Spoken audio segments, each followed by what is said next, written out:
حضرت اسما بنت یزید رضی اللہ تعالیٰ عنہ سے روایت ہے کہ رسول اللہ صلی اللہ علیہ وآلہ وسلم نے ارشاد فرمایا کہ قیامت کے دن سب لوگ زندہ کیے جانے کے بعد ایک وسیع اور ہموار میدان میں جمع کیے جائیں گے، یعنی سب میدان حشر میں جمع ہو جائیں گے۔ پھر اللہ تعالیٰ کا منادی پکارے گا کہ کہاں ہیں وہ بندے جن کے پہلو رات کو بستروں سے الگ رہتے تھے، یعنی اپنے بستر چھوڑ کر جو راتوں کو تہجد پڑھتے تھے، پس وہ اس پکار پر جمع ہو جائیں گے اور ان کی تعداد زیادہ نہ ہوگی۔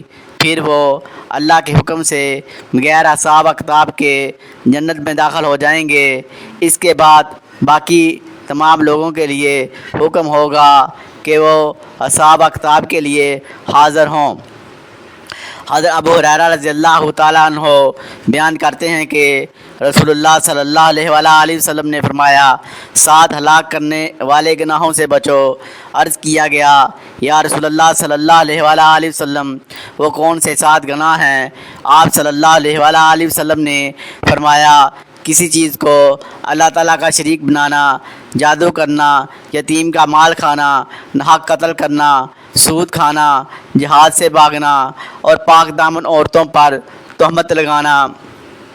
حضرت حباب بن حارث رضی اللہ تعالیٰ عنہ بیان کرتے ہیں کہ ایک شخص لوگوں کی باتیں حاکم تک پہنچاتا تھا۔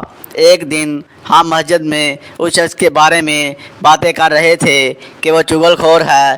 اچانک وہ آ گیا اور ہمارے ساتھ مسجد میں بیٹھ گیا۔ حضرت حذیفہ رضی اللہ تعالیٰ عنہ نے کہا، میں نے رسول اللہ صلی اللہ علیہ وآلہ وسلم سے سنا ہے کہ چغل خور جنت میں داخل نہیں ہوگا۔